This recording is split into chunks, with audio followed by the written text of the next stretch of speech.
We surely praise the Lord for the opportunity that we can continue to worship Him in these first hours of the Sabbath.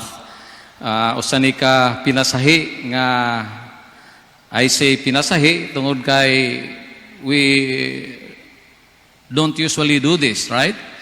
Og nagpasalamat ta sa technological advancement, nga bisan dunay mga kaulangan nga we cannot gather together in person or makanganhi sa atong church personal. Tungod sa technology, pwede ta makapadayon sa atong pagsimba sa Ginoo bisan asa ta nga dapit nagpuyo. Ug gani dili na bisan unsang mahitabo sa pagkakaron, walay makababag sa ato nga pagpadayon sa pagsimba sa ato nga buhi nga Dios. Sakto tong ingon ni Pastor Lauron kaganina, wala may reason nga dili gid ta mo feel nga gasimba. No, kitang naa sa atong mga panimalay tungod kay dili man ang programa ang atong ginasimba. Ingon ang Biblia, where there is 2 or 3 gathered in my name, I am in the midst. So bisan asa kamo karon, naamo sa inyong mga balay, mag-ilis ta og sakto tungod kay wala man taga-ilis tungod kay gasimba ta sa programa kung dili tungod sa presensya sa Ginoo. And we believe God is here with us. God is not limited in space, therefore He is everywhere and we can worship Him everywhere. O nalipay kita nining kagabion mga igsuon nga we can spend these first hours of the Sabbath worshiping Him, listening to His words in the Bible and of course in the spirit of prophecy. Well, the message this evening is entitled, This is War. And if you have noticed that even in our opening song, and of course we'll be in our closing song, we'll be talking about war, you know. This is war. Sa ako manggod, may nag-text sa ako kanina, Pastor, unsa ba imong ikasulti aning kahitabo karon? Mo man si popular gid karon nga topic. Unsa may imong ikasulti karon? Wala ba gyud ni conspiracy? Wala ba kuno ni conspiracy kining nagakahitabo karon? Akong gignan siya. No, it's sa ako wala ni siya political implication. Nga mo'y naghimo. Sa ako, this is purely a crisis. Pero kung imong pangutanon, doon na ba'y biblical perspective, mao na siya ang atong hisgutan karon mga igsoon. This is war. Atong nahibaw-an nga ang gira, dili lang din sa kalibutan as we know it, as humans. But we know the war started in heaven when Satan rebelled against the law of God. So, gani, atong nahibawan, gilabay siya, no, dinhi sa kalibutan, o doon ay gira nga nahitabo sa ato nga nahibawan. Gani, if we will try to see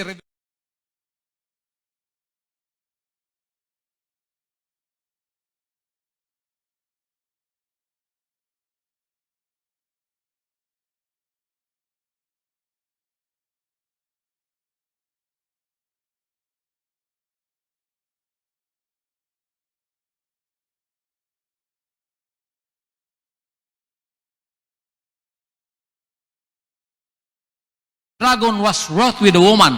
And if you will try to see who is this dragon, we can go back to Revelation chapter 12 verse 9 atong makita kung kinsa kining dragon. Ingon din and the dragon was cast out, that old serpent called the devil and Satan, which deceiveth the whole world. He was cast out into the earth, and his angels were cast out with him. You see? Kung kinsa ang nag-wage war against God, si Satan mismo, mga igsoon, mao na siya ang dragon.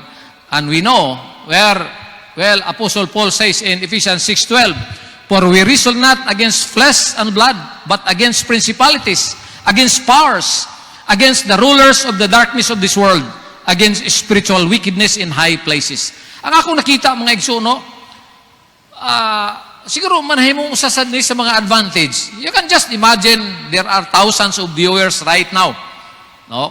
Kung nialang ta din posible niya wala ni siya gi-live stream Siguro, mga pila na katuig karon ato namang gina live stream, pero mas daghan karon ang nakabenepisyo every time that we will have our worship. Siguro, bisan kadtong mga naa sa mga remote areas, labi na itong naay mga cellphones, no? Naay mga gadgets sila, kaya mahimo naman nilang ma-view ang mga mensahe around the world. O importante sad ni, para mahibaon sad nila, that this war is not just local. It's a universal war.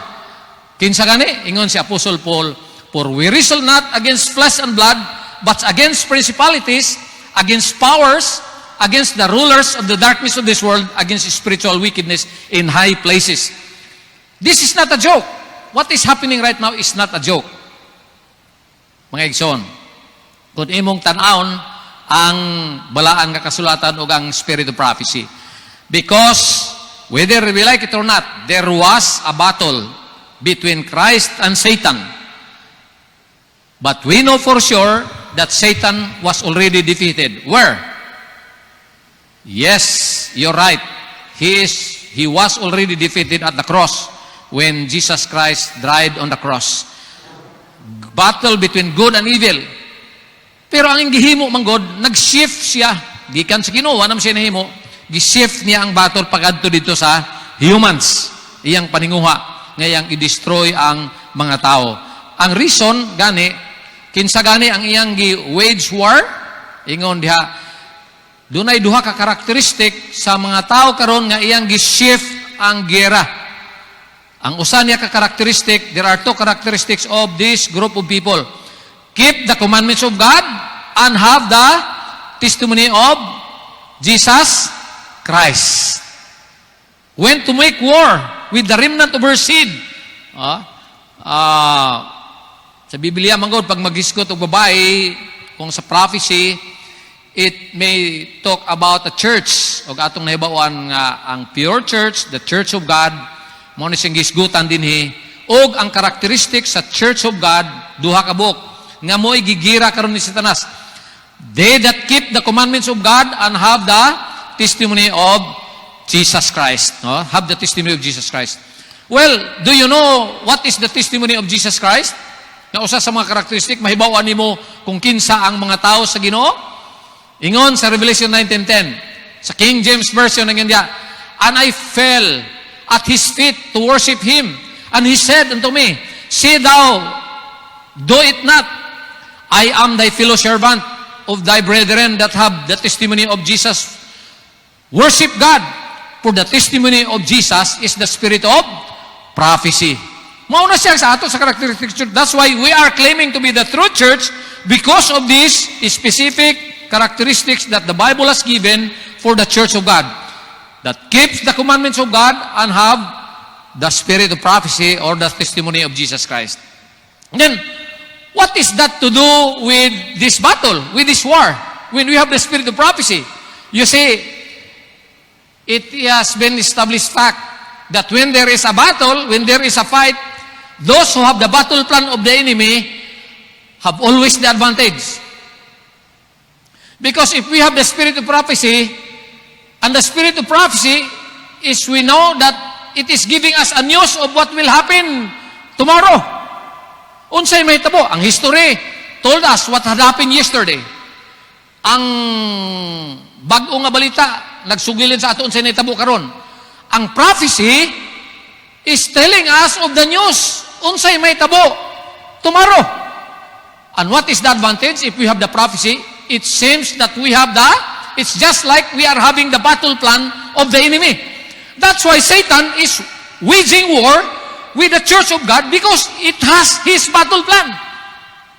That's why it's very important for us to have the spirit of prophecy because this is where revealed Satan's battle plan. The advantage we have if we have the prophecy is, if we have the prophecy, we have that enemy's battle plan in advance, we know his strategy, we know his tactics, and we will know exactly what he is going to do. Mind you that is very, very important if you have an enemy. An enemy. Well, if you will try to see great controversy, you will find, I think I have mentioned that when I came first in this church, that there are two strategies that Satan will be using for God's people or for the people around the world. There are two general strategies. Number one, war, conflict, and strife. No? War, conflict, and strife. Natural disasters, economic chaos, and social collapse. Dua ka strategy ang iyang gamiton. Gera, away, kagubot, dayon natural disasters, economic chaos, and social collapse. Well, you might ask, Pastor, asa man nimo nagibasi? Naa ba na sa spirit of prophecy? Atong tanahon. Pero, at first, I want to point you in the Bible in Matthew 24 verse 7. If you have your Bibles with you, in your position right now, you can open it with me in Matthew 24 verse 7.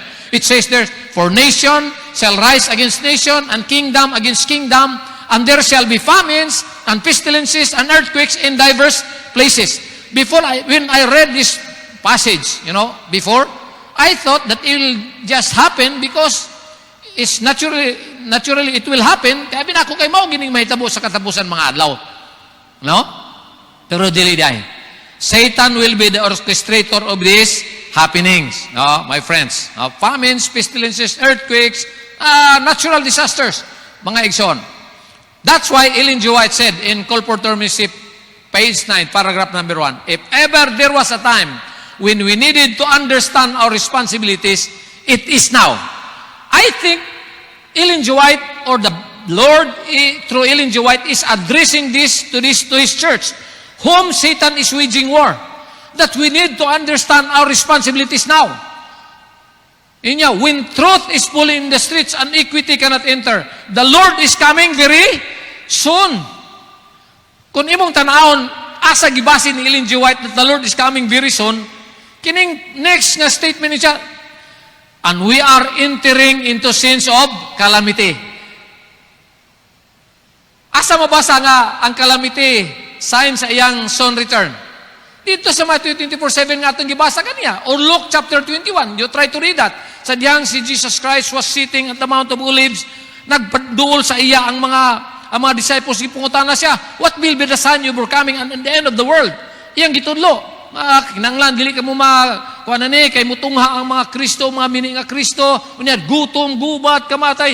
Makita niyo na, mauday ni timaan sa duol niya nga pagbalik. Busa ingon si Miss White, the Lord is coming very soon and we are entering into scenes of calamity, and that is happening right now.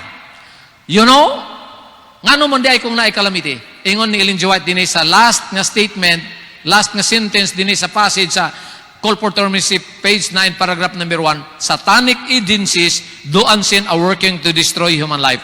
It is just but simple and natural that Satan is going to destroy human life because this is war. This is war. No? Mga igsoon. So, nganong iya man ang himuon? Why is Satan is going to do this? Revelation 12:12. Open your Bible. Ingon diya sa Revelation 12:12. Therefore, rejoice, ye heavens, and ye that dwell in them. Woe to the inhabitants of the earth, and of the sea, for the devil is come down unto you, having great wrath, because he knoweth that he hath but a short time. Ganong suko si Satanas? Ganong suko kayo siya? Because he knoweth that he hath but a short time. Naabay implication ini sa mga nagkahitabo karon? For sure naa. Mga igsoon. Kinsa man day lain nga ganahan nga ma-destroy ta. Kinsa man day lain nga ganahan nga magkasakita. Kinsa man day ganahan nga mamatay ta. It's only Satan because he wants to destroy us before knowing the truth, no? Before accepting Jesus Christ as our personal Savior. Ako lang i-review, no? Nganong gamito niya? O sa siya mga gamito niya? Duha ka strategies. War. Ingon diya sa Great Controversy, page 589. Satan delights in war, for it excites the worst passion of the soul, and then sweeps into eternity its victims steeped in vice and blood. Ingon diya, it is his object to incite the nation to war against another. For what reason? For he can thus divert the minds of the people from the work of preparation to stand in the day of God. Di ba related? Nga ang Ginoo dol na mubalik, naghatag siya mga timaan sa duli nga pagbalik, usa sa mga timaan kining atong kahimtang karon. No, mga kalamidad magabot, gutom, gubat, kamatay, ug unya atong nahibaw-an nga ang maghimo din ang causative agent kung sa mga medical professionals pa, causative agent mao si Satanas. Nga naman, ingon niya din sa gira, for he can thus divert the minds of the people from the work of preparation to stand in the day of God. Para malihis ang una-una sa mga tao sa pagpangandam sa duol nga pagbalik sa Ginoo. Aron dili sila kabarog sa adlaw sa Dios. Oh, sa bagyo sad, ako ning gisgutan sa mga nag-aging panganin ako din. It's just a review. Satan works through the elements also to garner his harvest of unprepared souls. Unsa ang gihimo? He has studied the secrets of the laboratories of nature. And he uses Holy Spirit to control the elements as far as God allows. Iyang gitun-an ang sikreto nga laboratoryos kay nayahan. Ug unya, mga igsoon, maunang nag-abot sa ato ang mga bagyo, mga linog nga kusog kayo. Si Satanas gihapon na gusto niya nga mablaglag ang mga tao aron dili makadawat kang Ginoong Hesus. Bisan di ay sa mga aksidente, Great Controversy, page 539, paragraph number 3. Even now, he is at work in accidents, calamities by sea and by land, in great conflagrations, in fierce tornadoes, terrific hailstorms, tempests, floods, cyclones, tidal waves, earthquakes, in every place and 1,000 forms. Satan is exercising his power and sweeps away the ripening harvest. And famine and distress follow. Famine and distress follow. Mga igsoon, doon na say panic buying. Nyadtong pag-ingon nga moabot ang Yolanda. November 8, 2013. Miyerkules, Biyernes man to niabot. Ang Yolanda pagka alas 5, alas 6 hapon diri nag-igo sa Cebu. Nag-line full sa Cebu.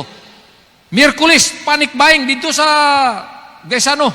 Sa mga pinalitay mga tao, palit baldi, mga planggana, palit mga pagkaon, hurot ko rin mga sardinas, noodles, hurot. Akong na-imagine, mausad ang kahimtang kagahapon. Kami ragi wala nagpanik kay wala man may kapanik. Di tayo namalit na midaan sa advance, no?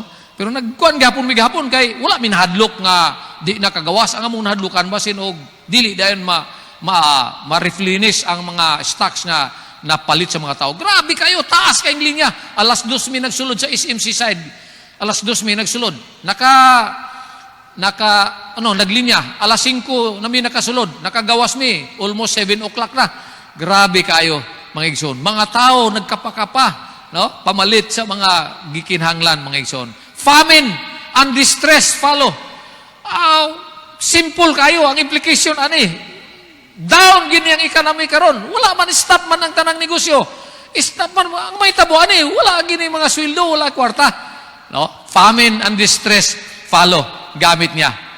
Niya pagyod. What is that to do with COVID? Giingon ba si Spirit of Prophecy? Niya. Counsels on Health, page 461, paragraph number 1. While appearing as a great physician who can heal all their maladies, Satan will bring disease and disaster until populous cities are reduced to ruin. Mura na sad og ruin karon ang na-reduce og ruin ang mga cities karon. Dili lang sa Pilipinas. Kita ugma sa udto dinhi sa Cebu magsugod na og enhanced community quarantine. Usa na lang ang makagawas. Wala na private og kuan nga mga kuan gawas adtong may mga tuyo gyud nga kuan nga gitagaan og pa sa gobyerno. Murag ruin na, murag desolate na kay wala na may manglakaw diha, wala na may di ba? Nindot kay gini, gisulti ni Ellen G. White. Satan will bring disease and disaster until populous cities are reduced to ruin. Mga igsoon. No? Nya, airborne. Airborne daw, ang coronavirus, ako daw kay lain man ko. Pero usa sa mga nadawat na ako nga, message niyo dito, airborne daw kung makaubo ang infected nga tao, maglupad na sa hangin 3 hours, magstay diya. He imparts to the air deadly taint, and thousands perish by the pestilence. Katong giingon dito sa Matthew 24:7 kay na, and pestilences and earthquakes. Ang word nga pestilence nga gigamit niya, ang Greek word niya nagpasabot dili lang kundi apil mga balatian. Daghan mga balatian karon nag-abot nga wala pa sa to. Dili raman ni karon good coronavirus kato di ay ang Ebola. No, nga 39.4% ang death rate, no, sa infected. Unya ang katungkuan. No. Lagi. Ang Spanish flu niadtong 1918 nga 10% ang 10% lang ang death rate pero ang mortality rate pero abi nyo pila namatay 50 million. Grabe kayo ang mga nangamatay niadtong panahon na. Daghan kayo nangamatay. Wala exact nga figure. Basta daghan kayong nangamatay. Daghan kayo mga nag-abot mga igsoon. Sa ako, it's part of the war. This is Satan's tools, you know, of course to destroy human lives. Ug doon na pagawin mas grabe nga implication niya na. This visitation, sa ako, nganong yung ko, this is war. And Satan is the orchestrator. Ingon ni Ellen G. White, these visitations are to become more and more frequent and disastrous. Nang-ingon gani ko sa akong message, nag-post ko dito sa Facebook, this, dili panimao, ang akong title, dili panimao. We are just experiencing a dry run of what it is to be in the last days. Dry run rani, mga igsoon. Dili panimao. Ingon ni Mrs. White, these visitations are to become more and more frequent and more disastrous. Buti pasabot, naapay mas grabe aning coronavirus. Gipatilaw lang ta, na mauday ni. Nakita ninyo, ukay karon. Ukay karon ang tibok kalibutan. Labi na gyud ang atong church, likay karon. Na ukay karon. Daghan kay karon nagtininuod na sa pag-alagad sa akong naibawan. Nag-post dito kanina. Nindot ni karon na advantage sa coronavirus. Daghan mga tao nga nagbalik na sa pagsimba, nagtininuod na sa pag-alagad. Ingon din distraction will be upon both man and beast. Ang kalaglagan kuno dili lang sa mga tao, apil sa mga hayop. Kabalo ba mo nga before sa nag-outbreak sa coronavirus, doon na sa mga virus nga nag-igo sa mga hayop? Kato di ay ang foot and mouth disease, katong atong bag-o lang gyud tong ASF, African swine fever, gani ang mga baboy sa Mindanao dili na dawaton karon, no? Dili na dawaton karon dinhi sa Cebu, no, tungod ni ana. Sakto giningon dinhi ni Ellen G. White. Destruction will be upon both man and beast. Friends, brethren, very simple ang gisulti sa Ginoo sa ato. I know that there are a lot of distress and stress that is we are facing right now. Pero the consolation is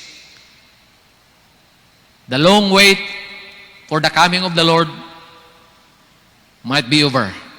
Ingon niya sa Luke 21 verse 28. And when these things begin to come to pass, then look up and lift up your heads, for your redemption draweth nigh. Sabi ni Saya, kayang inyong kaluwasan nagkadul na. Kung mangutana mo mga igsoon, kanusa nga kinanglan magtininuod na tapag-alagad, mauna ni karon mga igsoon. Pero ingon ni Mrs. White, mo na iyang nakitaan.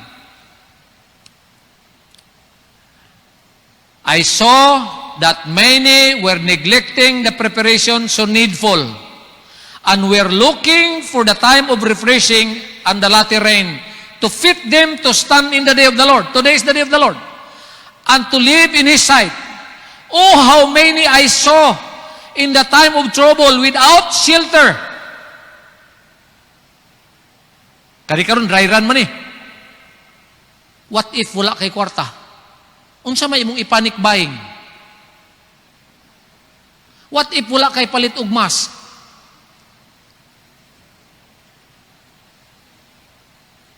Kung matakdan man ka kung wala kay mask, di man ka pasudlon karon sa mga department store, mga grocery stores kung wala kay mask. No? Ingon dinhi, I saw many in the time of trouble without shelter. They had neglected the needful preparation. Therefore, they could not receive the refreshing that all that must have to fit them to live in the sight of a holy God. So, if you will ask, when is the time to prepare? It's now, my brethren. Nga naman, niya pagyod, nindot kayo. Daghan kayo karon ng balaka, even Christians, even Seventh-day Adventists, professed believers of the true God. Pero niya isulti niya sa Councils on Health, page 460, through Ellen G. White, niya. He will withdraw His blessings from the earth and remove His protecting care from those who are rebelling against His law, and teaching and forcing others to do the same. Kita ninyo, di ba? Atong nibawon, unsa ka contagious kini nga balatian. Mas grabe pa manggani daw. Mas grabe pa manggani daw ang SARS. Ang problema lang ani karon niya kining coronavirus kay paspas kayo ang iyang transmission. No? Dali kay makakuan siya. Mga igsoon. Oh? Pero ingon sa Ginoo din through Ellen G. White, He will withdraw His blessings from the earth and remove His protecting care. Waan kaniyang protecting care? Kinsa? From those who are rebelling against His law. Kadtong nagsupak sa iyang balaod. O kinsa? And teaching and forcing others to do the same. O kadto sang gatudlo, nga ayaw mong sunod. Mga igsoon. Busa kung mga taana mo, kanusa karon nga dapat istrikto kay ta sa pagsunod sa Ginoo o pagkamasinulundon, mao kini karon. Kay mao dining gikon sa Ginoo. Ngano, pagkwaon na sa Ginoo ang iyang control sa ato. Ingon ni Mrs. White, Satan has control of all whom God does not especially guard. Naana din siya control sa imo. He will favor and prosper some. Iyang padatuon ang uban. Pauswagon niyang uban. He will favor and prosper some in order to further His own designs. Para magtuo ka, nga abi ni mo nga. Nganong gipanalanginan man lagi ko sa Ginoo. Nga nagsupak-supak man ko sa iyang balaod. Ingon din and He will bring trouble upon others and lead men to believe that it is God who is afflicting them. Ingon sad sa uban, suko daw ang Ginoo. Nasuko daw ang Ginoo. Ilang gi-attribute sa Ginoo, kining nahitabo karon. Dili ni tinuod. Ingon ni Ellen G. White din Ellen G. White said, Satan has control of all whom God does not especially guard. He will favor and prosper some. Padato niya, in order to further His own design, para magpadayon kapag pakasala. And He will bring trouble upon others and lead men to believe that it is God who is afflicting them. Niya nga akong gisulti, nga siguruho nato, nga kung gipanalangin ta, ang Ginoo gid na panalangin sa ato, tungod sa atong pagkamin masinulundon sa iya. Ingon siya sa Proverbs 28:9, He that turneth away his ear from hearing the law, even his prayer shall be abomination. Siya kuno nga nagpaligog-lingog, siya ang dulungog sa pagpaminaw sa balaod, sa iyang balaod, even his prayer shall be abomination. Bisan ang iyang pag-ampo, dulumtanan. Bisan ang iyang pag-ampo, dulumtanan. Mga igsoon. Busa, ayaw pagsiguro, nga kung naglambo ka, niya kasupak-supak ka sa Ginoo, it might be possible that it is not God who is blessing you. Tungod ani nga teksto nga atong nabasa. Well, is there such thing as a virus-proof Christian? Naabay virus-proof Christian? Ang gisulti gud niya kaganina, He will withdraw His blessings from the earth and remove His protecting care from those who are rebelling against His law. He will remove His protecting care kung ikaw nagsupak sa balaod. Kung atong i-positive, He will give you a protecting care kung nagasunod ka sa iya. Then you will be virus-proof. Mga igsoon. Resulti niya. Gani, kung imong makita, Revelation 14:12, ang karakteristik sa Ginoo, here is the patience of the saints, they that keep the commandments of God and the faith of Jesus. Karakteristik ni. Ang mga tao nga gi-wage war ni Satanas kaganina, ningon siya sa Revelation 12:17, they that keep the commandments of God and have the testimony of Jesus, dayon, nahibawan nato, nga ang testimony of Jesus is the spirit of prophecy. Pero niya, ang karakteristik niya sa mga tao, nasa ila personal, kato sa church man to. Sa church, kini, sa iyang mga tao, Here is the patience of the saints. Kinsa sila? They that keep the commandments of God and have the faith of Jesus. Wala lang gabantay sa sugo, nagtuo kang ginisos. Kana may mga tao nga gatuo kang ginisos, pero wala gabantay sa sugo. Nasa mga tao nga nagtuo kang nagsunod sa sugo, stricto kayo, pero wala man sad tuo kang ginisos. Busa di ay ato makita nga ang mga katawan sa Ginoo, they that keep the commandments of God and the faith of Jesus. Akong gisulti kagina, before I will sit down, friends, God is very serious about it. Kung dunay panahon nga magtininuod na kita sa pagsunod sa Ginoo, as His soldiers, ingon ni Ellen G. White ini sa Review and Herald, February 14, 1893. Our success as candidates for heaven will depend on our earnestness in fulfilling the conditions upon which eternal life is granted. Ayun niya. We must receive and obey the Word of God. We cannot be idlers and float with the current. Kana bang sunod-sunod lang ka kung sa kadaganan? Sunod-sunod lang ka. We must be diligent students of the Word of God. Diligent students of the Word of God. No? Kung naatay schedule sa pagtanaw og TV, naatay schedule sa pagdua-dua, it would be an insult to God if you don't have schedule to read the Word of God, to listen to Him. We must train and educate ourselves as good soldiers of Christ. We must advance the work, becoming laborers together with God. The last time I was here, I told you that there are 3 disciplines of a Christian. Unsa tong gisulti? Breath, eat, breath, and exercise for you to be healthy. Nagsalig ang health nato. Ang atong spiritual health sad nagsulod sad sa breath, which is prayer, because we know that more prayer, more power, less prayer, less power, no prayer, no power. Ingon gani si Ellen G. White. No one is safe in an hour and a day without prayer. Mga igsoon. Busa, gisulti din naatinan din na makita nimo. We must train and educate ourselves as good soldiers of Christ. Ang ikatulo is exercise. Exercise? Nagadepend ang atong health. Ako nagtuo ko. Sa health department pa kasuna. Usa ni sa akong pinaka-strong message nga health is not optional. Health is a must because the Lord designed us to move. Ingon sa usa sa mga health advocates, 70% 70 to 80% sa health sa tao nagadepend sa exercise. Ako nagtuo ko ana, that is logical, ngano? Bisan unsan kanindot sa imong pagkaon, bisan unsa kanindot sa imong mga nutrina nga gipasulod sa imong lawas, kung dili healthy ang imong circulatory system, dili man nakakaabot dito sa naglaing parte sa lawas. Ang circulatory system will only be healthy through exercise. Di ba? So, ingon din So, ang exercise sa atong pagtuo sa discipline sa Christian life, exercise. Munang gisulti ni, we must advance the work, becoming laborers together with God. Yapa, work like disciplined army. Because this is war. And we are God's army. Let us remember that we are laborers together with God. We are not wise enough to work by ourselves. God has made us His servants to prove us and tried us, even as proved and tried ancient Israel.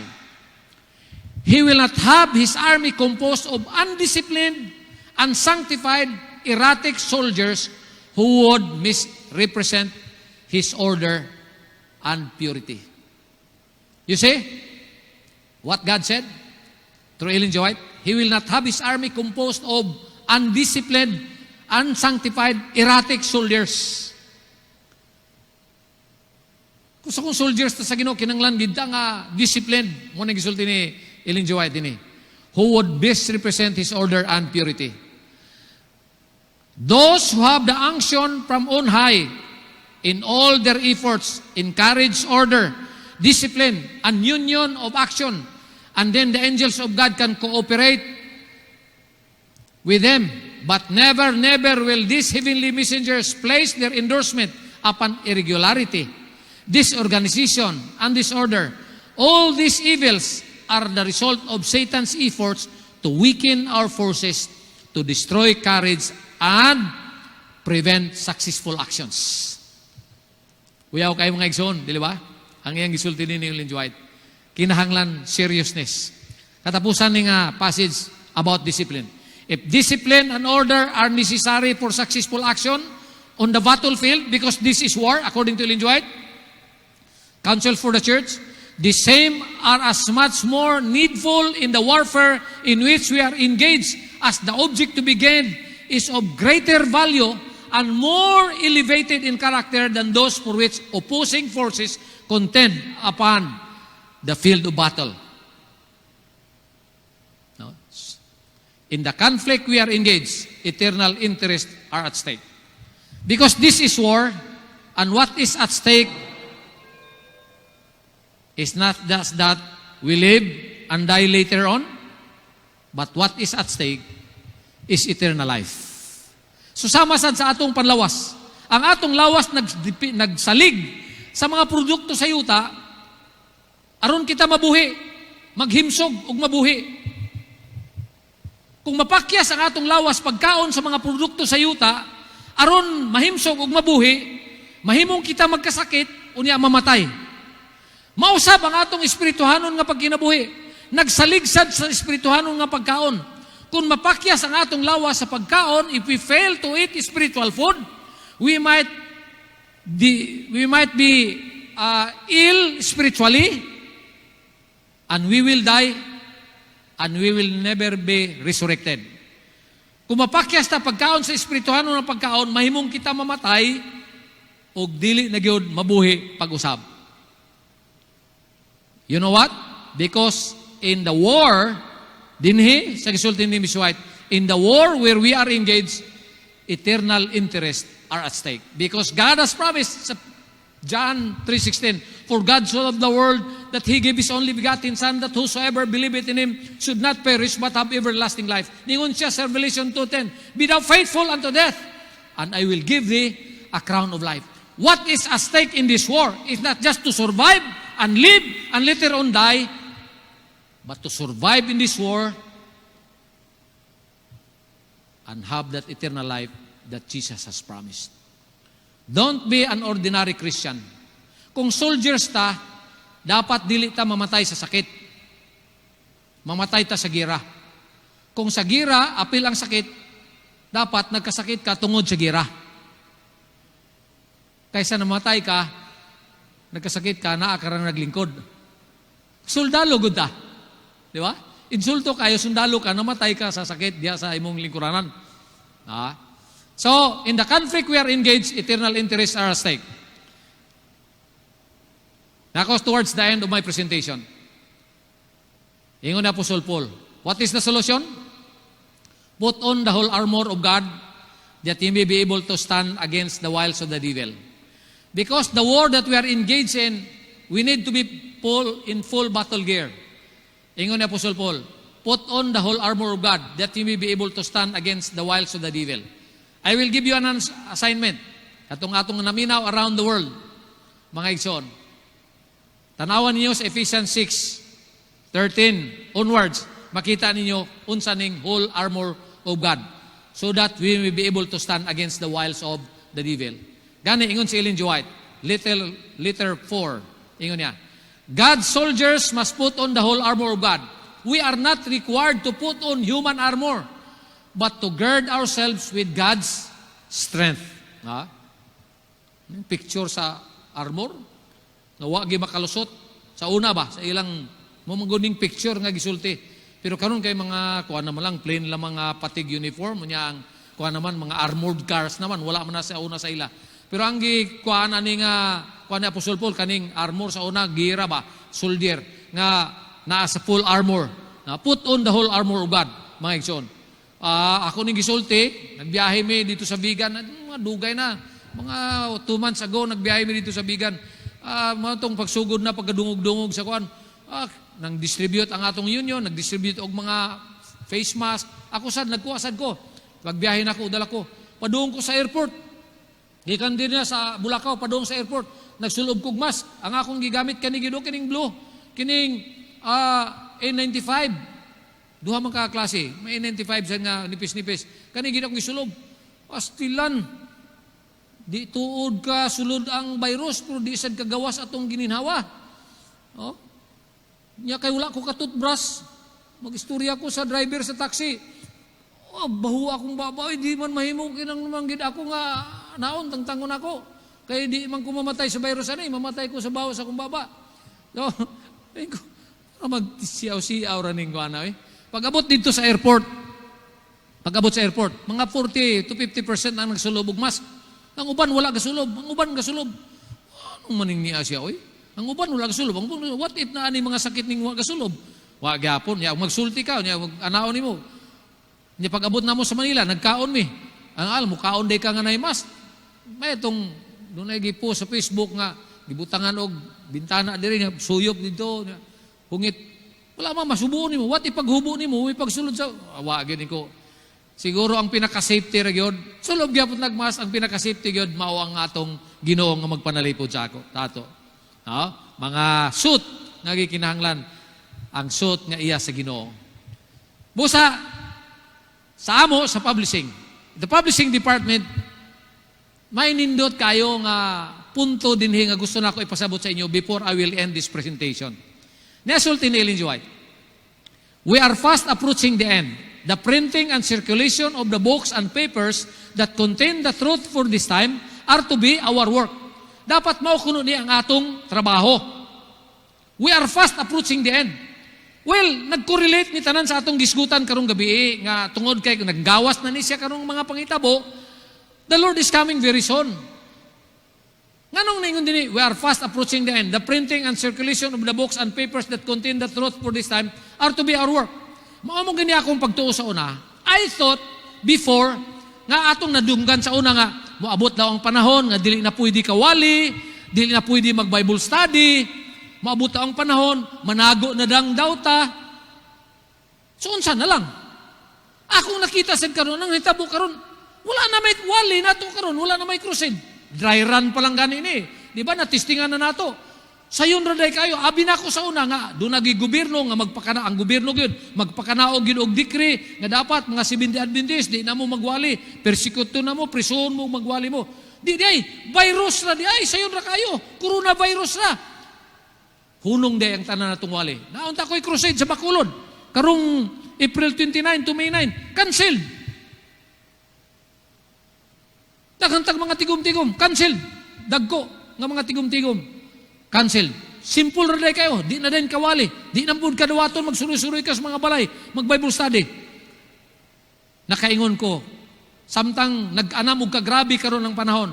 While the situation is getting worse and worse, when you listen to the news in the TV and in the radio and read in the newspapers, nakapamalando ko, nakaingon ko, Lord, kung mauna ning katapusan, sayang. Nganong sayang? Unta, before sa coronavirus, nakapamutang na unta tagdaghan kayong mga pinatik sa mga balay, sa mga tao. Aron unya, sa dihang mag-lockdown na aslay mabasa. Posible man nga mo, stop sa kining media. Posible man, wala na magtrabaho. Kinsa pa may mag-air. Wala na kurente. Pero kung libro, dili man tumalubat. Busayngon si Miss White, we are fast approaching the end. The printing and circulation of the books and papers that contain the truth for this time are to be our work. Ingon niya, the time has come when a large work should be done by the canvassers. The world is asleep, and as watchmen, they are to ring the warning bell to awake the sleepers of their danger. The churches know not the time of their visitation. Sultin Ellen G. White kagina, these visitations are to become more and more frequent and disastrous. Wala ta kay balo. Unsay sunod aning coronavirus, wa sad ta kay balo kanusa. No? Busa ingon niya, the time has come when a large work should be done by the canvassers. He's actually addressing this to the church, my friends. Second to the last, ingon ni Mrs. White, it is true that some who buy the books will lay them on the shelf or place them on the parlor table and seldom look at them. Mao ni sa amo implication sa publishing department. Seldom look at them. Tinuod na, ang gapalit sa atong libro. Butang lang na nila. Gusto lang sila mutabang sa mga namaligya na itong mga literature evangelist. Seldom look at them. Pero ingon din still God has a care for His truth. And the time will come when these books will be sought for and read. Sickness or misfortune may enter the home. Maugini siya karon ng hitabo. What if dili ni dry run? What if mauna niyang katapusan? Naghana sa mga tao karon wala pa kay balos kamaturan. Pero I'm sure this is just a dry run. Busa, yun din still God has a care for His truth, and the time will come when that books will be sought for and read. Sickness or misfortune may enter the home, and through the truth contained in the books, God sends to troubled hearts peace, hope, and rest. His love is revealed to them, and they understand the preciousness of the forgiveness of their sins. Thus, the Lord cooperates with the self-denying workers. Unsay may tabo? Sa diyang naan ng mga libro, ilan ang basahon? Morning nakita ni Ellen G. White sa vision, ingon niya, I saw them holding papers and tracts, ang atong mga ipang-apod-apod nga mga tratados, mga missionary book of the year, no? Mga libro nga atong nabaligya, mga libro nga atong nahatag. I saw them holding papers and tracts in one hand, and the Bible in the other, sa usa ka kamot. Ang Bible, ingon din while their cheeks were wet with tears. Nagaluhilak sila. And bowing before God in earnest, humble prayer to be guided into all truth, the very thing He was doing for them before they called upon Him. And when the truth was received in their hearts, sa diyang pagbasa nila sa libro, gitanaw nila sa Biblia, tinuod man din naaman po din sa Biblia. No? And when the truth was received in their hearts, and they saw the harmonious chain of truth, the Bible was to them a new book. Sa una, wala nila na-appreciate ang Bible. Pero sa diyan, nakabasa sila sa atong mga tratados, sa atong mga libro, nakita nila dito ang mga teksto. Nagdirect sa ila sa pagtanaw sa balaan ng kasulatan, nakita nila ang harmony. Sa gibasa nila nga mga libro o mga tratados, they saw the harmony with it in the Bible. Ingon din the Bible to them was become a new book. Nalipay sila. O yun din and they hug it to their hearts, ilang gikakos to their hearts with grateful joy upan ang malipayon nga pagpasalamat, while their countenances will all aglow with happiness and holy joy. Lipay kay sila, mga igsoon. Ang sulti ni Mrs. White, ang sumpay ani, wala na ako nabutang diya. And thousands will soon be converted in one day. And if we trace their conviction, it started from the reading of our publications. Mga ison. No? This is war. Akong ibilin sa inyo ang challenge. Sa tanan nga naminaw karon, sa tanan nga nagtanaw, sa atong live streaming. Kung asa ka man karon, mga igsoon. Sa ako, this is just a dry run. What is happening right now? We'll come to a pause for a moment. Posible mohunong ni kadali, even though Mrs. White nang yun siya, these visitations are to become more and more frequent and disastrous. Mo pause for a moment.